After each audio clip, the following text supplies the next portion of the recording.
gentlemen, analysts and associates, welcome to your managing director secretary's favorite podcast, the Big Swinging Decks Podcast by Litquidity and Moran. This is not financial advice. You'd be a bottom bucket analyst to make investment decisions based on what is discussed on this show.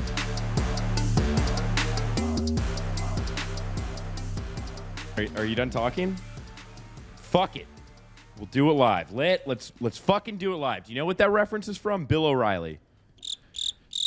Yeah. Okay, a little bit of a pause. We don't have... all right. Looks like I'm doing the intro today. So welcome to Big Swinging Decks. Welcome back for another week for our shareholders. It is a pleasure. It's a privilege to be with you guys.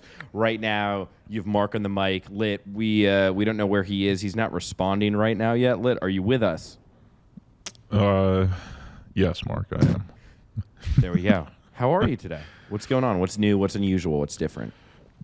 Good. I'm a little tired. I've since getting back from my super secret vacation location, I've been waking up at 4 a.m. every morning and going to bed very early. So that's just probably a healthier lifestyle than you normally live. I think so, but it's something I'm not used to. I'm like, what the fuck? It should be like 5 hours later, right? Yeah. So we get a one take this basically is what you're saying. Exactly. Gotcha. I gotcha. And so, I think today's episode is going to be a little bit unique because one, we're traveling tomorrow. So right now, to our shareholders, to be transparent, to be vulnerable, to be authentic, we're recording this on a Thursday night, and we're going to be going tomorrow to Austin to hang out with our friends Friday Beers over the weekend at South by Southwest, which I've never been to. Have you been before, Lit? I have not, no. But I know people who have gone there and just can't stop talking about it, and it's apparently, a fucking wild fest in Austin. So that's funny because when I tell people that I'm going, they just laugh at me. They're like, "You're going to South by Southwest?" I'm like, "Yeah, like." What? So I'm kind of like a little concerned as to what to expect if I'm getting laughed at for just telling people that. But my hairdresser, whose name Austin, he moved to Austin, and so I'm excited to go see him in Austin. After South by Southwest, get my hair cut. So also excited about that as well. Very nice. It's always good to. It's a business. Your hair's going to be. That's a business expense, right?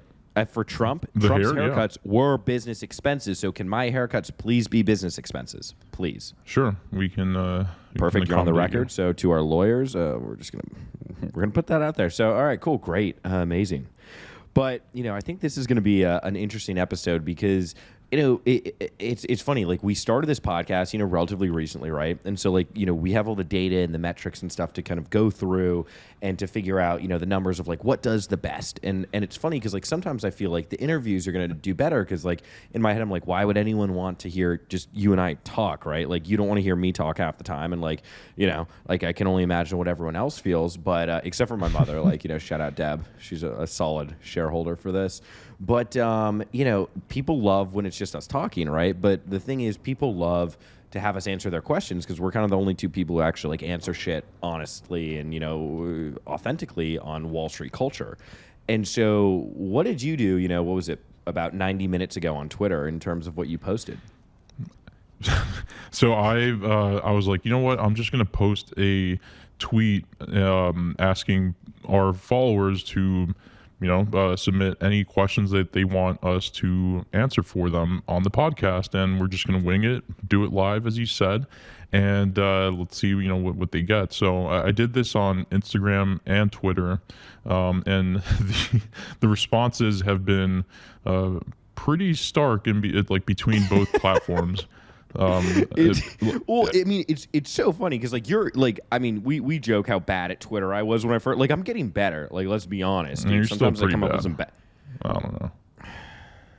I didn't need that right now. We're on air right now. You don't have to insult me on air, dude. But anyway, I'm getting better. But it's very, very different the types of individuals you interact with on Twitter versus Instagram, where it's Instagram relatively polite, people asking for clear-cut guidance, advice, and then on Twitter it's just I'm horny and I'm suicidal and blah blah blah, it's just wild, right? Yep. So we're gonna go through and we're gonna answer kind of literally just all the questions we were asked, and I think this is gonna be so fucking funny. Yeah, and I mean, let's go through it in buckets, because there were some good buckets, right? And There's buckets. There are buckets. We love to bucket. We love to organization and categorization and everything, right? So we're so organized. You and I, like, goddamn, no one's more organized than us. Like, it's funny, and like I was telling you this the other day. Like, I used to be like in banking, like I was good at like maintaining my inbox and like organization. Now it's just like maybe we'll get back to someone in like 3 business days for an email. It's hysterical. It's we're creatives. It's tough. We're creatives. Exactly. Need some assistance here. So should we roll into this into our shareholder perspectives? This is going to be fun. Let's do it. All right, Red, our producer, who he's at wit's end. He's going to murder us. Thank God he's located in Los Angeles and not in New York City, or else I'd be dead. Let's insert a nice, cool sound here as we flip to page 69. I am going to run that joke into the ground. Yeah, nice. Yeah, he's flicking me off right now. Okay, thank you so much. This is a hostile workplace. All right. So we're going to go from like serious to less serious in terms of buckets, if you will. So I don't know, you just want to kind of like alternate questions for each other? Yeah, let's do it. Okay. Okay, so most over and underrated high finance roles, and this comes from Cooper Weatherby. Ooh, okay. So how broad do you want me to go? Because like this could be, investment banking to private equity to fucking back office in Jersey City. Well, they said high finance. They said high finance. Oh, they did. Okay. Yeah. So overrated.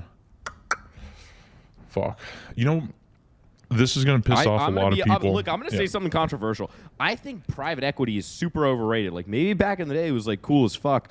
But, like, if you're not getting carry, like, if I'm just going to go, like, bend over and take it at KKR, why wouldn't I stay at Centerview, right, for probably the same amount of money?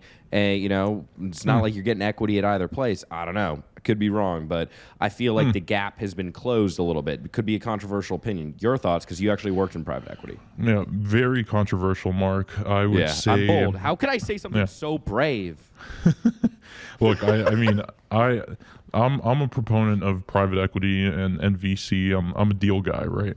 And so, I mean, we both did the corporate finance side of things. We're not traders.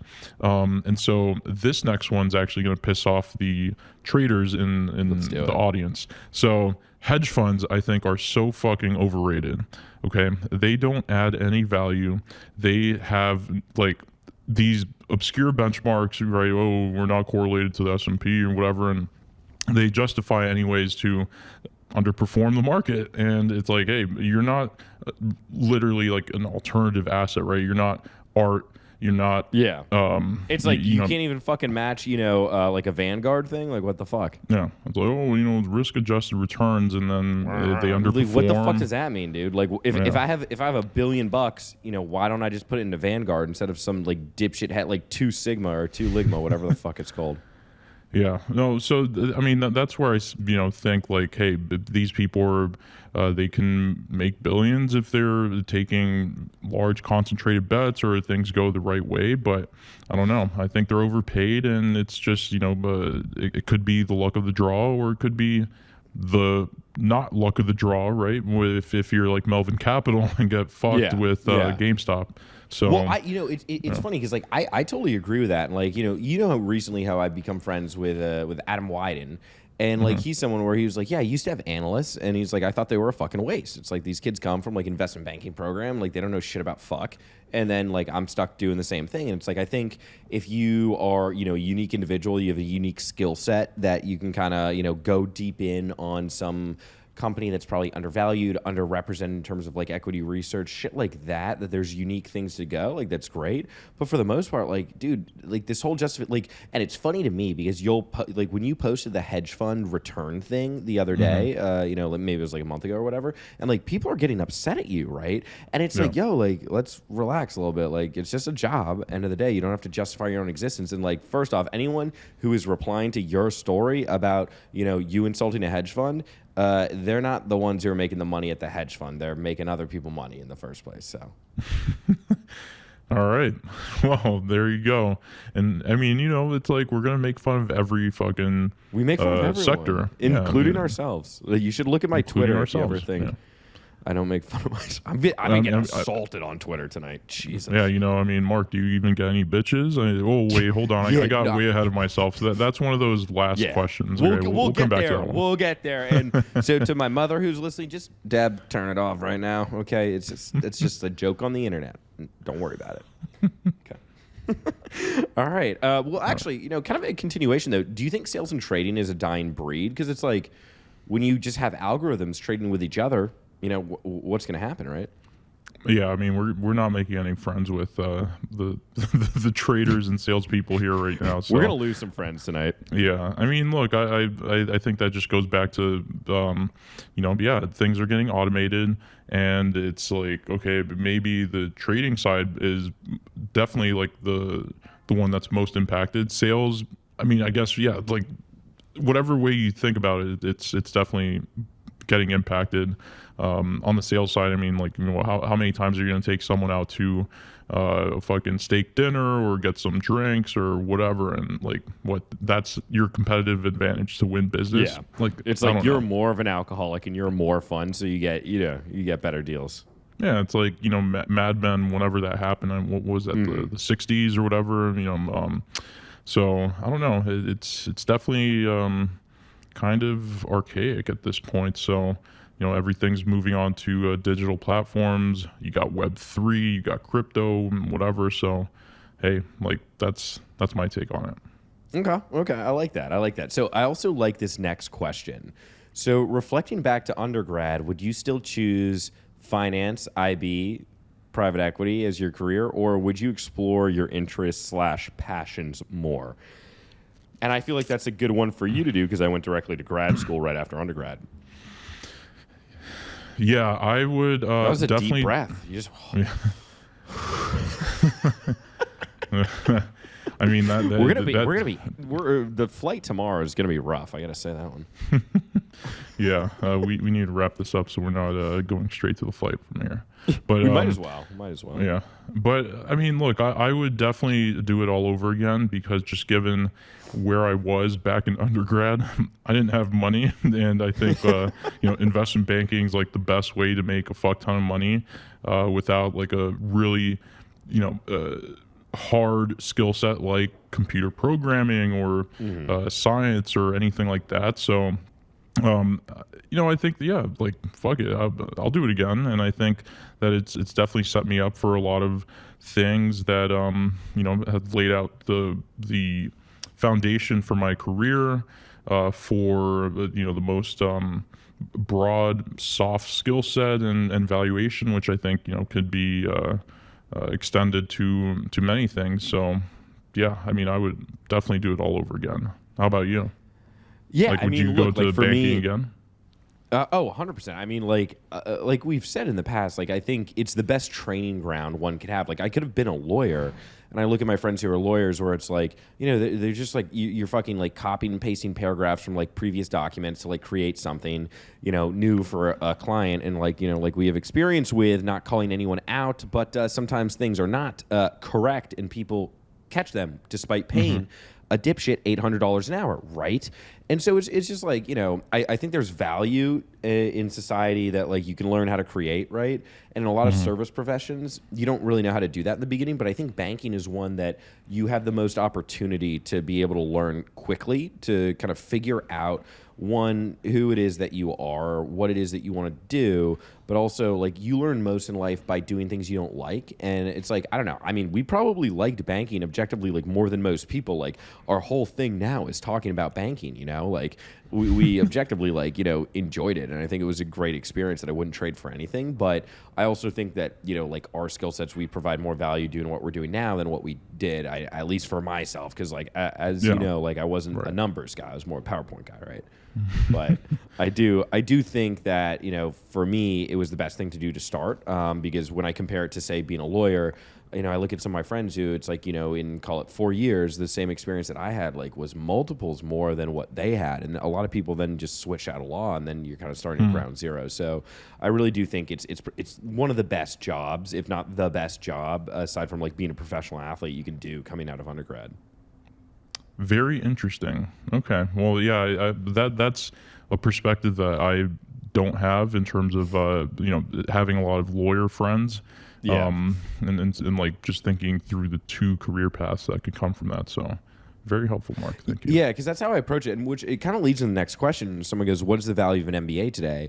And like I think about that a lot because for me, like I added on a year of school to basically kind of get into a business side role, which worked out great, blah blah blah. But like I've said before, like I took out loans to pay for that, so it's like I went to Centerview, like had to pay all that shit off, like extra money I didn't want to have to pay, whatever. But for me it worked out. I would say though, like when I would go into class, like you don't learn shit about fuck in an MBA program. Like you're sitting there with people where it's like it's all these like, well, in my time at McKinsey, like blah blah blah, and just like people wanting to hear themselves talk. Like you actually don't learn anything in an MBA program.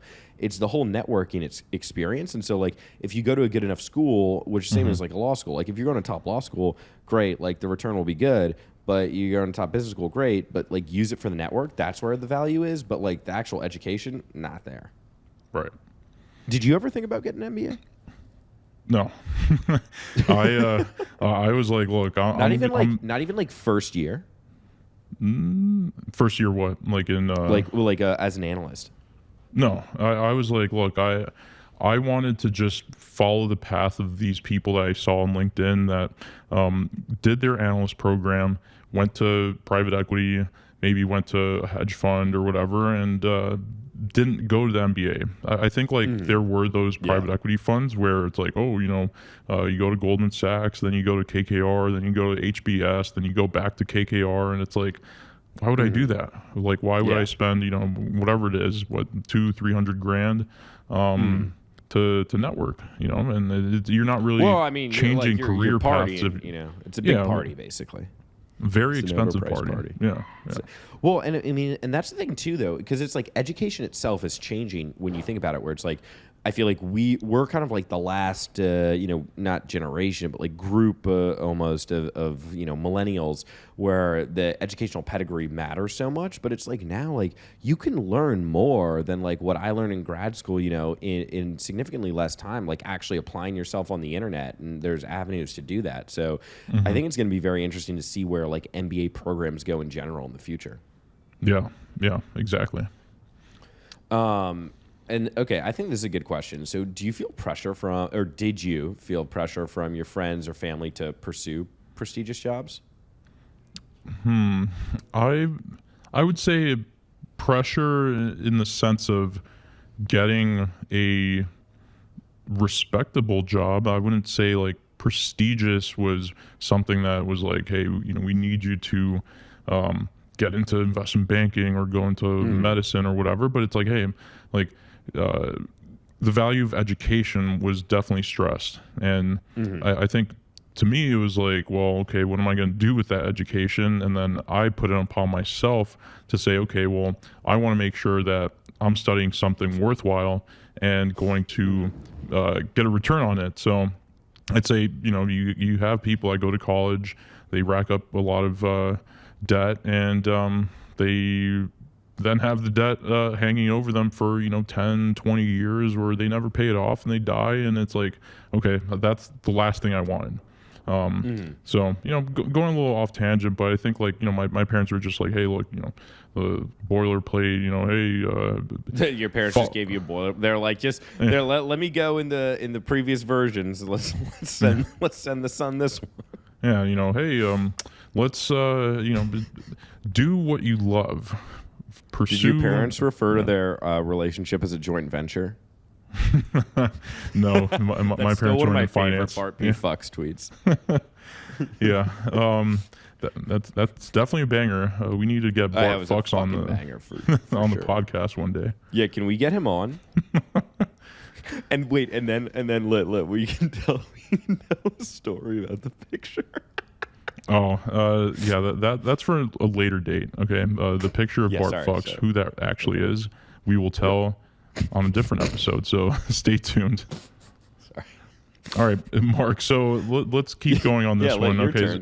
So we're and if you guys haven't noticed, this is the more serious thing, and Mark's already falling apart. So these are all kind of career advice questions we're going through right now. Okay, next one here is tips for summer analyst IB recruitment and interviews. Okay. So I'm going to speak from a non-target perspective. You got to tell a story. Like I remember, so like I went to William & Mary, and I they would place like, call it 2 kids at Goldman, usually like through diversity program, then like, maybe 5 to 10 other kids, right? The school's like 6,000 undergrad overall. So it's like most kids are going like a Big 4 consulting program, shit like that, right? And I remember like I do mock interviews with kids, and I'd be like, what the fuck are you, why are you talking to me like a robot? Right? Like, are you saying the shit the Career Center told you to say? Because, like, get the fuck out of here with that. Like, if I'm interviewing you, like, I don't want to hear that shit. Like, if I say to you, hey, what is it that you see, where do you see yourself in 5 to 10 years? And they're like, oh, I see myself being an MD. But, like, get the fuck out of here. No, you don't. Like, you don't even know how to fucking do this job, right? Yeah. And it's, like, wild. And I would always love doing interviews at Wharton because, like, these kids, they fucking were smarter than me. They knew more shit. Like, they'd say answers, I'd be like, that's a good answer, right? Like, I'd look at my co-interviewer and be like, that shit, all right, that was a banger. And then, I'd start fucking with them, and I'd be like, okay, like, well, I'm out. I'll, like, kind of batting out of my league here. Like, well, you play rugby or whatever is, like, their interest. It's like, how many rugby posters sold in the continental United States? And, like, just, like, kind of fuck with them to see how they think. But you want to tell a story. Like, you don't want to act like you know everything. You have all the answers. You want to be like, look, I think this is a great training ground, like, great opportunity for me. I'm a hard worker. I'm a team player, blah, blah, blah, and kind of be able to, like, incorporate your experiences into the narrative that you're telling and, like, come across as a person. I feel like a lot of the advice that these career centers give to people is just like it comes across as like so robotic and like just so kind of unnatural that I don't know if that's like the best advice. So I don't know. I would always much rather talk to and interview someone who I felt like they had a good understanding of themselves and they were realistic rather than being like, I'm going to be an MD in 10 years because like no one knows, Yeah.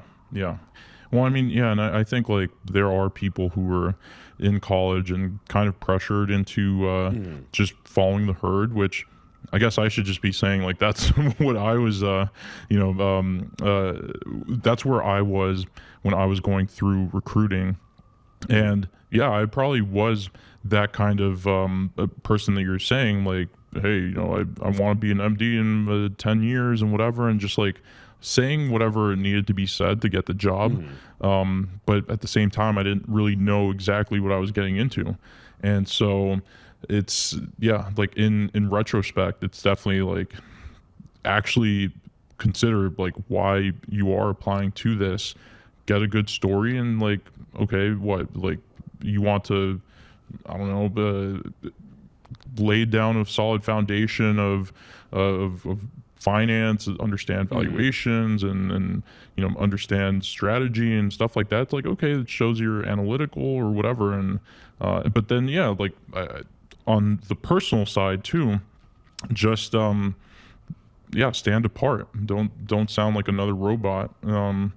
Just looking to crank out models. And I mean, that's effectively what they're looking for. But when everyone is effectively able to do that, you stand out by also relating to the interviewer as a human.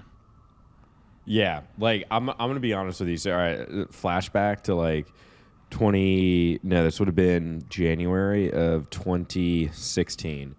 I'm in like a final round Credit Suisse interview. Like I had like 2 group heads going for me. Like they were supportive, but like they weren't interviewing me, and I was down bad in this one interview with this guy who just didn't like me, right?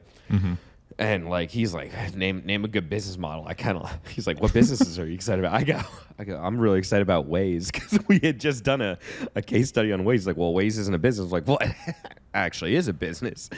And it's one of those things where like you kind of have this like third, this outer body, like third person experience where like, oh shit, this is about to not go well. Yeah. And this dude who's a TMT banker, he starts grilling me about how Waze is a business. I was like, well, I don't think you know about their future plans. I start bullshitting. And we both know it's not going well. And Scott turns into this dick measuring contest of who can call the other out on the bullshit. He's like, well, okay, what are the future plans? Like, look, well, first off, like a little confidential, but like, let's talk about the advertisements. I'm trying to change the topic. And he's like, well, what, how much is advertising as part of the revenue? I was like, well, they recently got bought by Google, so let's start there. And it didn't go well. And I remember being like, that was the worst interview I've ever had in my entire life. Aside, like, I've gotten every job I've ever applied for except for one time. It was Camp Good Times in the 8th grade as a camp counselor, which I'm still upset about. So I had to be a bagger at the local grocery store. But I still got it. Despite that, but like that was not good. So my advice would be don't dig your heels in an interview. Learn from me, but always like that. I honestly think, and I think everyone would agree with this, the questions portion of the interview can be what makes or breaks you. Like you can go give a pretty good like an 8 out of 10 interview, but if you don't have good questions, like you're just gonna blend into the pack. But if you give kind of a subpar interview but you have good questions, it can really help out. So I'll just say that. I'll say that one of my worst interviews for a summer analyst role was actually broken by the questions section at the end. Like, hey, do you have any questions for me? And thinking about it, I had a notebook and I'm like, well, and I'm like flipping the page and like going through a list that I had written down. This one, like, what's your day to day? And I was like, oof, it was so bad. And yeah, it was like that was just purely transactional. Fuck, I'm gonna tell this story. Shit, okay, you know how you did the Joe Biden meme? This is gonna be all right. This is fuck it. Which one? Podcast? The one fuck today. It. Like the one where he's like, my man's just staring, and you're like, when they ask you to calculate like enterprise value or something. Oh yeah, yep. And how I retweeted, and I took that, I retweeted him like me trying to do mental math during my Centerview interview. Bro, so I go on this interview, right? Like, I would show up to work at Lazard, and I would get there like an hour early at like 8, and I would be doing fucking multiplication flashcards like for like 2 weeks because I knew it was a multiple math. Like and I would like be turning around the whole time, like because the secretaries would be coming in and be like, shit, they can't see me doing like 9 times 9 and like shit like that. Right? I'm trying to like get back into the game. I've been on Excel for a while, but I knew there was a mental math thing on it. You're gonna fucking die at this. Right. So. I do that for like 2 weeks, right? I lie, I have a dentist appointment, so I go do my mental math thing, man. I go into Centerview, I interview with this fucking robot. So this guy, like, I'm trying to talk. I'm like, I got 30 minutes, right? Let me talk it down a little bit. So like, oh, okay, where'd you go to school? Blah. He's like, okay, so are we ready? And it's like, dude, like, we don't even know each other. Like, yeah, let's talk a little bit. So we're like, I have 27 minutes left. Basically, he fucking gives me a pad of paper and a pencil. It's like, I start sweating a little bit, and we're doing a fucking act deal by hand after we do some like mental math shit. We're getting down to like EPS, right, with some weird numbers, bro. So. Like, I noticed he's doing the fucking test, right? I left the place. Like, they can't. Hey, guys, learn from this one, okay? Yeah. I'm watching this guy do the math in front of me. Like, I see he's doing it. So I'm putting it's like when you're cheating, when you're like in, like grade school, and I'm like pretending I'm not looking, but I would secretly be like glancing at the paper every time I'm looking around. And ultimately, like, I would pretend I'm doing the math, and then I'd get a glance at his paper, ultimately, like, got down to the right answer. And and I basically cheated off this fucking dude because my brain kind of froze. And he fucking saw his answer, and then I changed one decimal. I was like, I think it's about this. And he looks at his he looks at his fucking piece of paper and goes, that's about what I got too. That is fucking epic. It's about working smarter, not harder. Yeah. Hey, as long as you get to the right answer. Blair Efron and Robert Pruzan. But hey, it's the #1 bank. All I do is say good things about you guys, so it's fucking worth the PR. Jesus. I mean, that is hustle. That's grit. That's, fucking They don't improvising, teach you that in adapting, and school. overcoming. Yeah, exactly. You got to do that. You got to do gotta that do when that, you're yeah. working with the intelligence I got. Yeah, I mean, shit. Oh man, this Kudos to podcast, this episode's turned into a banger. All right. Speaking of bangers, you Oh, get God, any okay. bitches? No. All right. So again, we're coming back to that one, but okay. Let's get another question here for the Let's get another career question advice. Yeah, folks here. Folks. Folks. You're a big folks guy, I've noticed. I got it from Biden.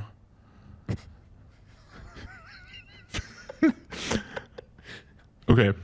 Lots of advice for banking exits. But what about advice to make it to MD? Mark, as a post-MBA associate, and I know you don't like saying post-MBA, but as an associate in banking, who, when you're an associate, right, you go in with the mentality, or at least they tell you to, for like a career in banking to make it into MD. What advice would you give someone to make it to MD? Number one, bend over and take it. No, I'm kidding. That's a joke, but also kind of serious. I think there's two paths, because I thought about this a lot. One, the first path is that you fall in under someone above you, and you basically become their kind of service provider. Like, you're their M&A execution person, and you basically are their go-to individual for whatever they need. They know that when they're doing a deal, that you're going to do everything, get everything right, and be able to provide all the analysis so that they can focus on the relationship with the client, while you're kind of from that, a senior associate, probably more VP, but on up level, right? But the problem that creates is then you get to MD and you have no clients, because you've just been someone's bitch for a few years, right? So interesting model, and that kind of depends on if you're at a boutique versus if you're at a bulge bracket, right? Because if you're at a bulge bracket, you can kind of start at the VP level to bring more clients in, because you're facing them more doing financings, various types of shit like that. Or if you're at, say, a Moelis, where then, at an earlier level, the compensation is tied to what you're bringing in, then, it's kind of eat what you kill a little bit earlier. But like, say, at a Centerview, where you're even at a junior MD level, you're still working with other senior partners who have developed these relationships with clients and shit. So it kind of depends where you're at, right? But I think that's one stage. The other is like, just go be a fucking rock star and like just put your balls on the table and like be the best at what you're doing, which I'm not sure, like that's like the Bruce Wasserstein approach. I'm not sure you can do that anymore, honestly. I feel like it's almost like the industry is too crowded. There's too much kind of group think in terms of how to act, that like an Andre Mayer, a Bruce Wasserstein, like those personalities can't be created anymore in this day and age almost. What do you think?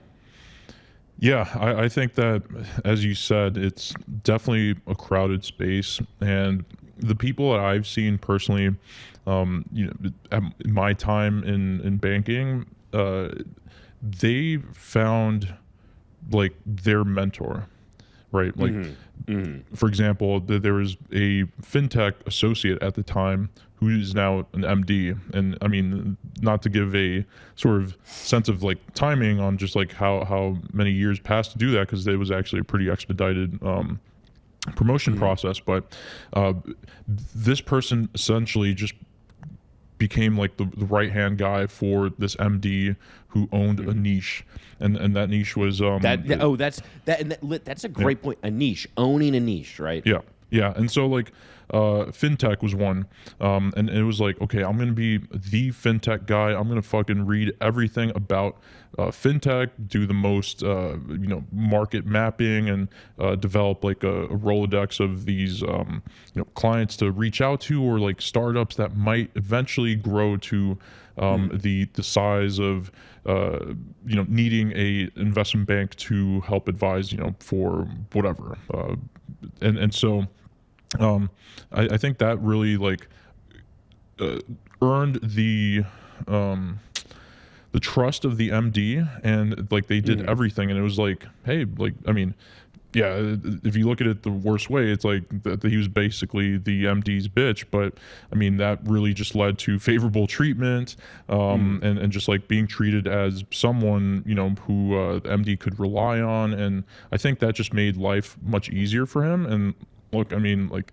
they moved banks several times, and you know, both just went with each other, and like now they're both you know, managing directors, and it's just like, I think it's going to be tough if you don't find someone who really like guides you or teaches you or helps you craft your own you know, or carve out your own niche.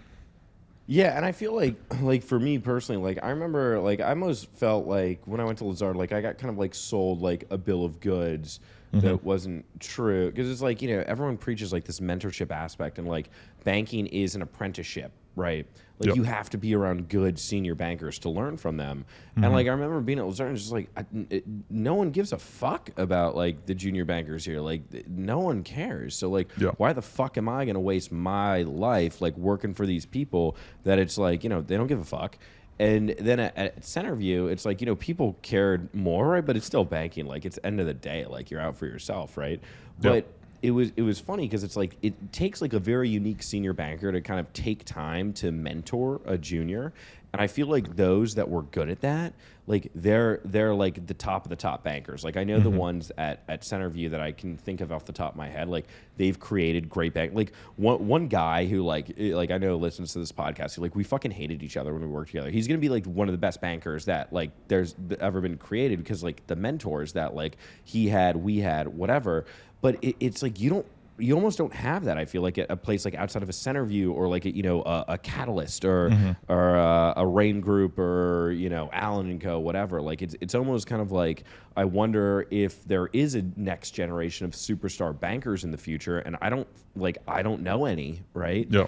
And it's kind of like, has that kind of been removed from the job, or have the people who would be the superstars, have they just done their 2 years and left, right? It just seems so different to me now as almost a commoditized product for everything but M&A advice than it has been. Yeah. I mean, that's one thing, and I think just to even venture into the whole Web3 thing and DeFi. Oh yeah, let's do it. That's just something where like, oh, you know, we're going to disrupt the banks and we're going to get rid of all the bankers and whatever. I don't think that's the case, but yeah, I think that's getting to the point of what you were getting at. Like, will there be rock star, you know, bankers that stand out and well known for something like in the past? I don't know. Well, and it's funny though too, because it's like banking is such a it is a kind of like it's not, how would I describe it? It's like a follow the leader type thing, but like you want to blend in almost, right? Like I feel like Bruce Wasserstein, like one of the questions I asked a guy who worked with him closely is like, Wasserstein was known as being very disheveled in his personal appearance and kind of being just like this like genius, right? And I said to someone, I was like, you know, was his whole like shtick with like being disheveled, like not dressing well, and just always kind of being eccentric, like was that an act to make everyone think that he was smarter, or was that just who he was? And that was actually just who he was. But I think about it now, that would never be rewarded in this. Like there's this guy, he's at Evercore now. I forget what his name is, but he wrote a book on banking. Totally blanking on the guy's name, but he's a MD, wrote a good book on it. On banking, but he would always say that his kind of the only like thing against him in his reviews would be that his office was messy or his desk was messy, and it's like, you know, okay, whatever. Like, but now I just feel like it's one of these things where it's like, like you go on like Wall Street Oasis, or like you see the shit we see on Twitter, like people think they do one thing wrong, like they wear like cuffed trousers one day, like they're gonna get fired and like their career's ruined. It's like, you know, like there's no independent thought anymore. Actually, might be. I feel like that's. Yeah, but like I feel like that's what's leading to a decline in the industry. Like it's a lack of independent thought. Like if I'm the CEO of a Fortune 500 company, why the fuck am I going to hire some dipshit, you know, at Goldman Sachs to come in and give me the same fucking dipshit advice that someone at McKinsey is going to give me, that someone at Deloitte's going to give me? It's all bullshit when everyone's just trying to be the same thing, you know? Go off, Mark. Profound. I'm just saying. I'm just saying we need more independent thinkers in the world, you know? All right. I agree. Very, cool. Very good. What do we got next? All right, let's see. We're like what? We're like 40 minutes into this. So all right, let's speed some of these up then. Okay, so going away from the career advice for a bit, and more to markets and general investing. All right, I want to get your take on some of these, Mark. You want to get my take? Yeah. Okay. All right, so energy in the U.S. and Europe. Higher capex priority towards green, or still focus on oil? Dude, I didn't put this in the Google Doc because I didn't know how to. I thought we. Okay, so for our shareholders, Lit sent me this question earlier, and I purposefully didn't put it in the Google Doc because I don't know what the fuck the answer is. Okay, so Just fucking answer my more. view on it is. My view on it is, look, like, I think energy is good, number one. Number two, like, I think ultimately we are transitioning as a society to, be less dependent on others' oil, which, I think we're all seeing the impact from right now.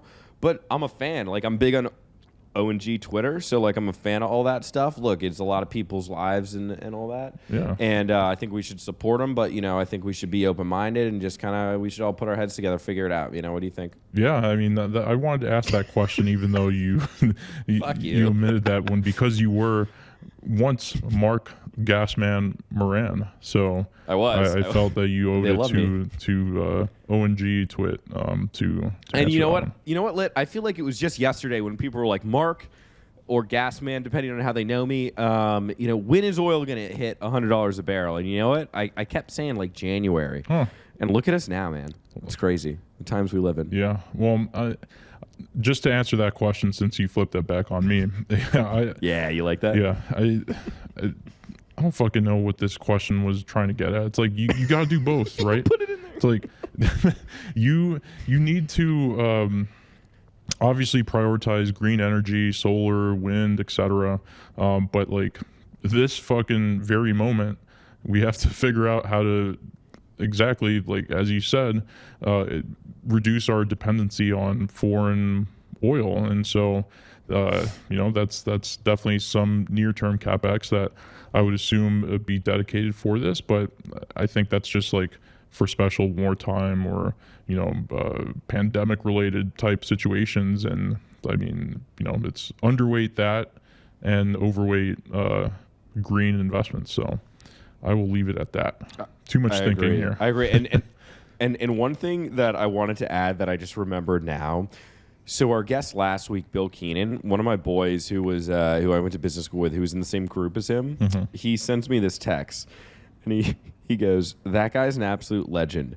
Would fire off absurd DMs to my hot former staffer for months after he quit, going, quote, hey, we never got to celebrate that IPO we worked on that tanked 35% in the first month of trading. Drinks this weekend, question mark." Oh, God. Bill's one of us. Love it. But, okay, yeah. So oil and gas, we love that. We're trying to figure that out. We're working on that with everyone. Next question. All right. That's how you don't answer one. What do you think about private valuations? I think that the private valuations are too damn high. You said it. The rent is too damn high. Dude, the rent is too damn high. I mean, honestly, the rent's getting ridiculous here. Yeah, I think that private valuations. Not to get too boring here, but it's definitely something that's just run. It's melted up, as the finance gurus like to say on CNBC, where valuations have just gotten out of whack. It's hard to back into anything sane with the multiple, and that's in the early stage market, that's in the late stage market, and you see it most profoundly in SPACs, right, where you're getting dog shit companies that have zero revenue or zero, obviously less so profitability, raising at like we have revenue and profitability. Should we SPAC it up? Yes, yeah. Well, we'll get back to that one as well. One of my favorite Twitter names is SPAC That Ass. Yeah. Okay. Sorry. Well, so I would definitely say though, like one of the funniest things was looking at Nicola's like 10 Qs and 10 Ks and just seeing like oh fuck, like we have more revenue and profitability in them. Yeah, right. Yet they were like valued at like 10 billion plus. But obviously, well, and we produce the same amount of electric trucks, so got that going for us too. Zing. But yeah, I think like that's a perfect example of just things are out of whack and, you know, very frothy. So I think we're seeing it now in the public markets where tech is correcting. Private valuations will probably correct, but it's not as apparent since, you know, you got to sort of see it in term sheets when you're looking at, you know, funding venture stage deals. As the resident venture expert. Well, I wouldn't say okay. expert. No. I would say. I mean, you're more of an expert than me. I would say expert. So, like, dude, just take the compliment. You're an expert, you know. Like, I don't like compliments, Mark. Yeah, I know. We're opposite that. Yeah, I like getting fucking wrecked on Twitter. Really? Fine. Let's go into the fucking Twitter shit, Lit. Fine. You know what? Just all right. Do it. Whatever. Let's get into it. Let's get into Twitter. Oh, okay. Where the fuck am I getting to it? Probably we can do the topic of cheek clapping or the lit general / miscellaneous. Okay. We're 45 minutes in. Let's wing it. Okay, I'm gonna start. Yep. First off, Lit, do you get any bitches? That is directly. All these are directly from Twitter, quoting verbatim. As I responded to our favorite crocodile account, I have no time to get bitches. It's like, bro, what? Yeah. Like, no time to get bitches like, when you're married to the game. When you're married to the, so let me like for our friends that don't know what's going on. So basically, like, there's this group of, like, I don't know, there's like 10 or 20 of like these like analysts, and like I think I'm winning them over. They hate you, but like they also just insult me. But I feel like I'm winning them over, which is probably not true, but like I feel like it. But like I'll post one thing and it just get destroyed. Right, like ratioed immediately. It's like, and they have these group chats where they just like, you know, like, oh, Moran posted again, not funny, go destroy him. And so, you know, you love to say clapping cheeks, and so then it's like, oh, we clapping cheeks, but now it's turning thing no bitches. So like, I'll post something like innocuous, and it'll be like, hey, Moran, you get no bitches, and it's like, I'm not even talking about getting any bitches. Like, it's just like, post a status, and then it's like, yeah, well, like, you got 0 bitches at No Bitch University, and it's like, that's disrespectful to women, and it was women's International Women's Day 2 days ago, so you know. Yeah, that's the type of Twitter humor that's like, okay, I mean, I don't know, not my favorite, but hey, you know, to each their own, right? It's when you're in the right mood, it's funny, but sometimes just like, it's exhausting sometimes, and I know it's like that Ben Affleck meme where you walk out of the house and he's like just smoking the cigarette, looking like exhausted. Like, that's like when I post something, it's like, okay, like, this is what, well, yeah, I get no bitches, I get it, got it. All right, cool. All right, so the next question on this cheek clapping topic is, how often do y'all get laid? Mark? Sorry to your mom who's listening to this. No, Deb should have turned out right now. No, I've been single for a while. Like, you know, you gotta like date around and stuff, and you know, I would say that the advice that and this was my mother that she gave me, don't kiss and tell, in college was, Mark, with a big bed comes big responsibility, and that's all my answer is going to be to this question. So that's it. Got it. All right. Just be responsible. Everyone out there, all right? Be responsible. Okay, this one's the last one on this one, and we'll move on to a different topic. But I kind of like that last question. Yeah, exactly. Don't do the third down, please. No. Okay, so don't. Mark, since you know you have a lot of prior deal flow experience here, non-target cheeks versus target cheeks. Non-target, dude. Honestly, like, okay. All right. Okay, my whole thing, like, you know, is I'm funny and I'm goofy, and like that tends to like not work with people who take themselves seriously. Yeah. So like, if you're a target, like, oh, you went to Harvard, I'm sure that's cool. Like, I'm sure you're really good at math and stuff, got like a high score in your SAT, but like, you know, like, I make good jokes, so like I kind of bat better with the Parsons FIT crowd. You know what I'm saying? I know what you're saying, Mark. I like the creatives. So yeah. Love that. I mean, we're all creatives here. Not non-target for sure. Non-target for sure. Very nice. Cool. On to the next. I went to Dave & Buster's yesterday. Oh, you did? How was that? Yeah, it was fun. It was fun. Do you win any prizes? Yeah, a lot. Well, I mean, No one bitches, I won though? because like they did. What's no bitches, but 2 prizes.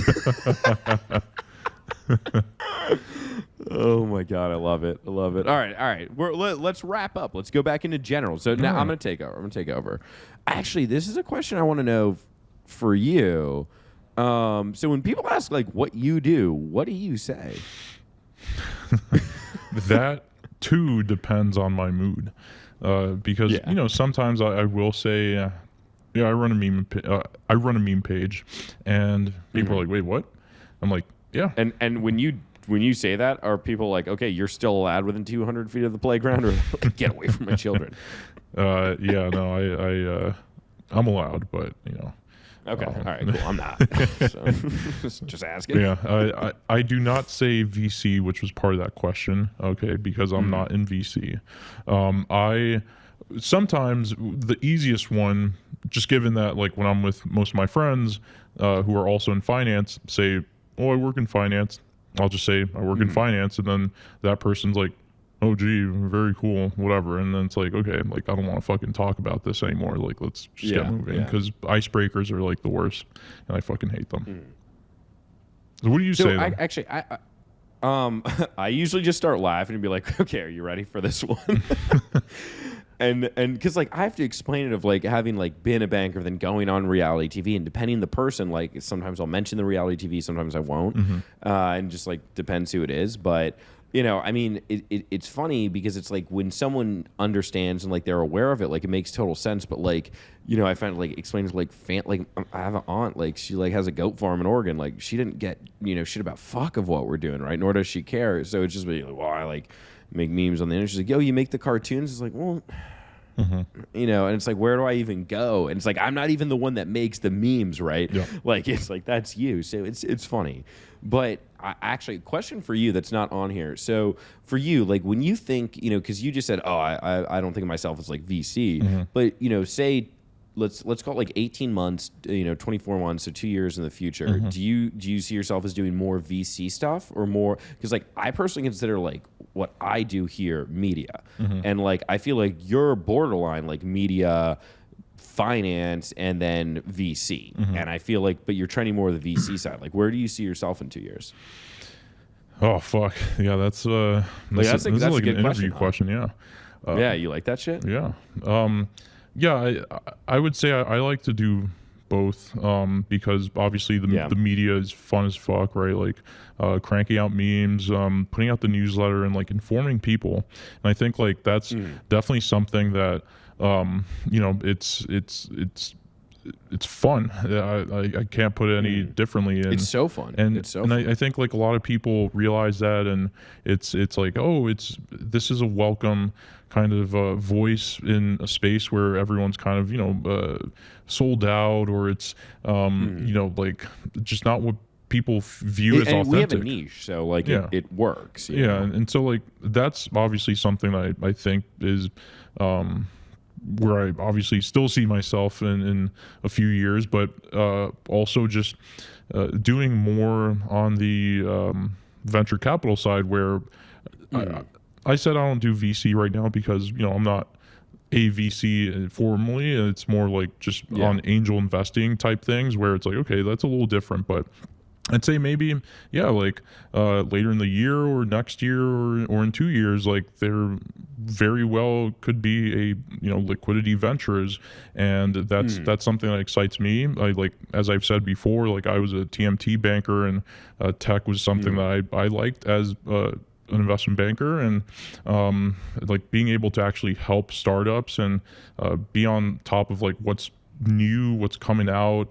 It's just like, I'm kind of like, not a hipster in that sense, but like I fucking used to love like discovering music, right? There used to be artists like putting out bangers, and it's like no one knew about them, but I felt like they were going to be big, right? And like that kind of thing is what like VC is to a certain extent, where you're like, hey, like I think this is going to be like the best fucking deal.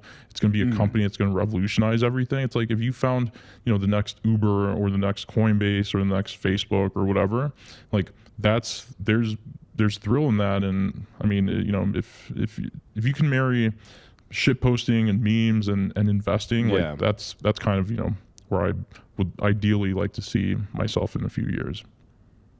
Yeah, it's funny you say that about like the discovering music thing. I've never like really associated like that, because like for me, if you were to ask me, like I've always thought like I'm like the most corporate like person. Top 40? I wear a tie to work every day. And what's that? Yeah, like I'm like I listen to like Gwen Stefani, like like fucking Taylor Swift, like that's like what I listen to, right? Like I don't pride myself on like discovering shit like that or whatever. And like that's the kind of last thing I would think of. But it's like, to me, in looking at like VC Twitter, right? It's like I view it as like this like it's just all this like, oh, who can be like the coolest like kid in the loser club, and it's like all these people like trying to like out like cool these other people, and it's just like it's so weird on Twitter, and it's almost like it's to forced, me as someone where it's like I don't get what's going on half the time with like these like VCs insulting each other and shit, and it just like seems like this weird kind of club.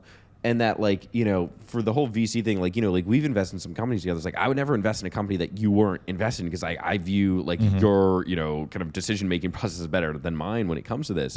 But it's funny, because I think if someone were to look at us like from, a neutral third perspective, be like, oh, like these guys, like they're investing in companies, blah, blah, blah. And it's like, I think that's just like a lesson, though. You can have done whatever you do in your career, blah, blah, blah. And at whatever point in time, like, anyone can kind of do this shit that we're doing, and like take risks and invest in different shit and kind of figure out what maybe the next big thing is. And it doesn't have to be like you're a VC person or you're not. Like, it's just kind of like, hey, can you kind of like assess people? Because it's like, I feel like in the stuff we've invested in, that I've never made a decision on financials. It's always been one, I wanted like a founder who had worked in finance. So like you can kind of like test that, like Scott, right? Scott with Ball Street Trading. And you kind of like that, to me, like takes away, majority of the risk. And then it's kind of like, then the idea comes second. And it's like, I don't know, that's my approach to it. But it's kind of interesting, like, because it's a very different world that you're more involved in. But anyway, I mean, look, I feel like this.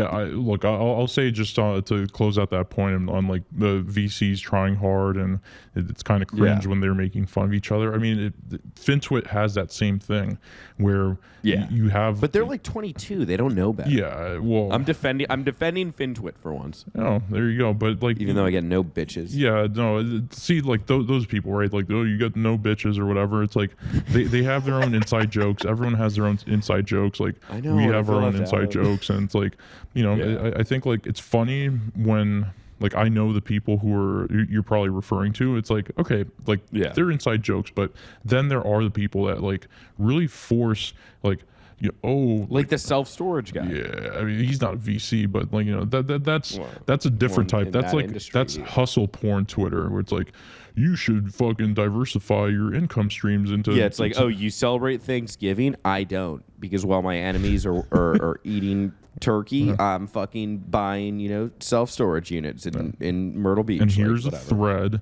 as to how to make it possible. Fuck the threads. Yeah. So I mean, see, like that's definitely something. And people stress the content game, and it's just got to roll off the tongue.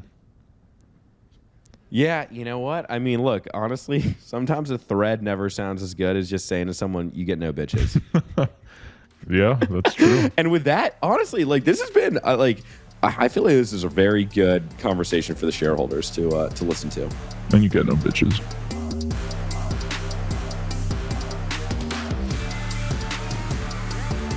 This has been Big Swinging Decks by Litquidity with your hosts, Lit and Mark Moran. This is a Red Rock Music podcast and is powered by Acast. Our executive producer is Red Yoakum. Our associate producer is Emma Martins. For more, follow us on Instagram at Litquidity and at It's Mark Moran, or visit the official website liquidity.co.